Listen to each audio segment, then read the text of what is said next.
مبارک رمضان بڑی عظمت رکھتا ہے، بڑی فضیلت ہے اس کی۔ خاتم الانبیاء رسول اللہ صلی اللہ علیہ وسلم سردار الانبیاء فرماتے ہیں کہ جس طرح پروردگار عالم نے مجھے تمام انبیاء پر فضیلت دی ہے، اسی طرح اللہ تبارک و تعالیٰ نے ماہ مبارک رمضان کو دیگر تمام مہینوں کے اوپر فضیلت دی۔ میں سردار الانبیاء ہوں، یہ ماہ مبارک رمضان دیگر تمام مہینوں کے اوپر سرداری رکھتا ہے، یہ تمام مہینوں کا سردار مہینہ ہے، یہ فرمان ہے رسول اللہ کا، بڑی عظمت ہے۔ جس طرح حضرت یوسف اپنے بھائیوں کے اندر، حضرت یوسف کے باقی 11 بھائی تھے، 12واں حضرت یوسف تھے، تو حضرت یوسف دیکھیں تمام بھائیوں کے اوپر فضیلت رکھتے ہیں، ان 11 پر فضیلت رکھتے ہیں۔ اسی طرح ماہ مبارک رمضان ان 11 مہینوں کے اوپر فضیلت رکھتا ہے۔ دیکھیں یہ ماہ مبارک رمضان یہ مہینوں کا یوسف مہینہ ہے واقعا۔ اب دیکھیں ان 11 نے جو حضرت یوسف کے بھائی تھے، ان کی زندگی کیسی تھی اور حضرت یوسف کی کیسی تھی۔ حضرت یوسف کے پاس کیا تھا، کیا مقام تھا، اور ان کا کیا مقام تھا، ان کے پاس کیا تھا۔ دیکھیں وہ خالی ہاتھ تھے، ان کے پاس کچھ بھی نہیں تھا، کدھر آنا پڑا؟ یوسف کے پاس آئے۔ وہ کدھر آئے؟ جب ان کی زندگی مشکل ہو گئی، ان کی زندگی کو خطرہ ہو گیا، تو کس کے پاس آئے؟ یوسف کے پاس آئے۔ عزیزان وہ 11 یوسف کے پاس آئے۔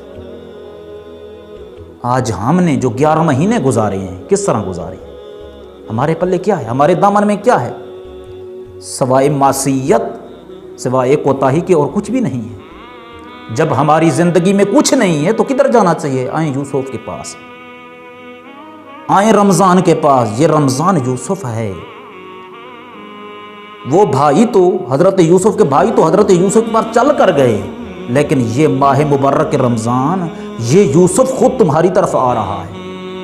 قد اقبل الیکم، رسول اللہ فرماتے ہیں قد اقبل الیکم، یہ تمہاری طرف آ رہا ہے اور بہت کچھ لے کر آ رہا ہے۔ وہ بھائی یوسف کے بھائی خود یوسف کے پاس گئے۔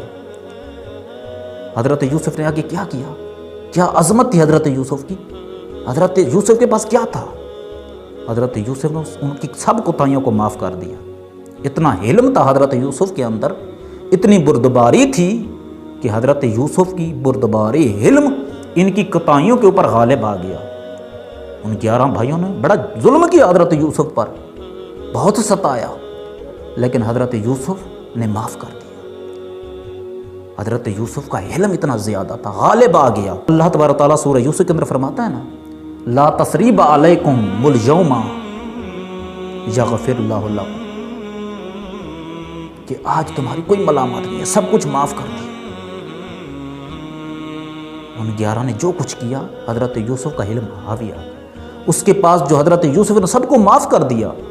اس طرح 11 مہینوں کے اندر جو کچھ ہم نے کیا، معصیت کی، گناہ کیا، آلودہ زندگی گزاری، آئیں یہ 12ویں کے پاس آئیں، اور یہ 12واں مہینہ رمضان یہ یوسف تمہاری طرف آ رہا ہے۔ کیا لے کر آ رہا ہے؟ رسول اللہ فرما رہے ہیں بالبرکت، یہ برکتیں لے کر آ رہا ہے، بالرحمت، یہ رحمتیں لے کر آ رہا ہے، وبالمغفرہ، یہ مغفرت لے کر آ رہا ہے۔ وہ کوتاہیاں جو تم کرتے رہے ہو، آؤ یہ تمہاری طرف خود آ رہا ہے اور تمہیں معاف کرنے کے لیے آ رہا ہے، تمہیں سب کچھ دینے کے لیے آ رہا ہے۔ اس ماہ مبارک رمضان یہ جو یوسف تمہارے پاس آ رہا ہے، ہم عموماً یوسف پڑھتے ہیں اردو کے اندر، برے صغیر کے اندر، ہندی کے اندر یوسف کہتے ہیں، لیکن دراصل لفظ یوسف ہے۔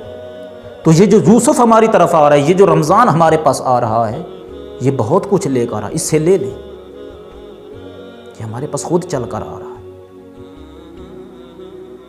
کیا لے کر؟ مغفرت، تمہیں معاف کرنے کے لیے آ رہا ہے۔ اب ایک ایسا شخص واقعا اس سے زیادہ بد نصیب کون ہوگا، جو گناہ بھی کرتا رہا ہے، جو معصیت بھی کرتا ہے، جو نافرمانی بھی کرتا رہا ہے، جو غلطیاں کرتا رہا ہے۔ اب معاف کرنے والا خود اس کے پاس آ رہا ہے، لیکن اس کے باوجود بھی اگر یہ اپنی اصلاح نہ کر سکے اور معافی نہ مانگ سکے تو اس سے زیادہ بد نصیب کوئی نہیں ہوگا۔ یہ برادران یوسف سے بھی زیادہ بدتر ہے۔ کیوں؟ اس لیے کہ یوسف کے بھائی یوسف کے پاس چل کر گئے، انہوں نے خود سفر کیا، وہاں جا کر انہوں نے معافی مانگی، لیکن یہ یوسف، یہ رمضان تو خود ہمیں معاف کرنے کے لیے آ رہا ہے، ہمیں معاف کرنے کے لیے آ رہا ہے۔ تو جب ہمیں معاف کرنے والا ہمارے پاس آ رہا ہے، اب بھی ہم اگر اس سے معافی نہ مانگیں، اپنی اصلاح نہ کریں، اپنی کوتاہیوں کو ختم نہ کریں، معصیت کو ترک نہ کریں، تو کیا ہوگا؟ پھر ہم سے زیادہ بد نصیب کوئی نہیں ہے واقعا۔ تو آئیں، یہ یوسف آ رہا ہے تمہارے پاس، معافی مانگیں اس سے معافی مانگے، اس یوسف کا استقبال کریں تاکہ خود یوسف بن جائیں۔ یہ رمضان کس لیے آ رہا ہے؟ تمہیں یوسف بنانے کے لیے آ رہا ہے۔ اس سے استفادہ کریں، اس کی برکات سے استفادہ کریں، اس کی رحمتوں سے استفادہ کریں۔ رحمت کیوں استفادہ کریں؟ تاکہ یوسف بن جائیں۔ یہ پروردگار عالم نے کیوں یہ مہینہ رکھا؟ یوسف بنانے کے لیے، انسان کو یوسف بنانے کے لیے۔ افسوس کہ ہمارے سامنے جو حضرت یوسف کا کردار ہے وہ کیا ہے؟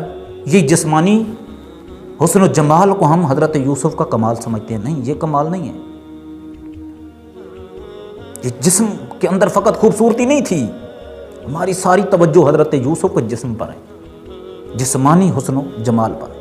لیکن قرآن جس یوسف کو پیش کرتا ہے وہ یوسف اندر کا یوسف، جس کی روح کے اندر عظیم حسن و جمال پایا جاتا ہے، جو فرماتا ہے کہ اس محل کے اندر، زلیخا کے محل کے اندر اگر ایسا ماحول میسر آ جاتا ہے کہ جس کے اندر مجھے اطاعت پروردگار عالم سے پھیرا جاتا ہے اور نافرمانی کرائی جاتی ہے، تو مجھے اس محل سے زیادہ بہتر وہ زندان ہے، اور یہ محل میرے لیے زندان ہے۔ اس لیے یہ محل میرے لیے زندان ہے کہ اس محل کے اندر مجھے معصیت کے موقع ملتے ہیں، لہذا ترک کر دیا، محل کو چھوڑ دیا، اور کیا پسند کیا؟ زندان۔ آج ہے کوئی ایسا؟ یہ ہے جمال یوسف، یہ ہے حسن یوسف کہ اس محل کو چھوڑ دیا جس کے اندر گمراہی اور معصیت کے وسیلے تھے، جہاں پر خطرہ تھا کہ انسان گمراہ ہو سکتا ہے، لہٰذا اس کو ترک کر دیا اور زندان کو پسند کر لیا۔ یہ حسن یوسف ہے کوئی ایسا حسن یوسف رکھنے والا؟ واقعہ یہ ماہ مبارک رمضان آ رہا ہے، کس لیے آ رہا ہے؟ تم یوسف بنانے کے لیے آ رہا ہے، لہٰذا بڑھیں اور اس سے استفادہ کریں تاکہ یوسف بن جائیں۔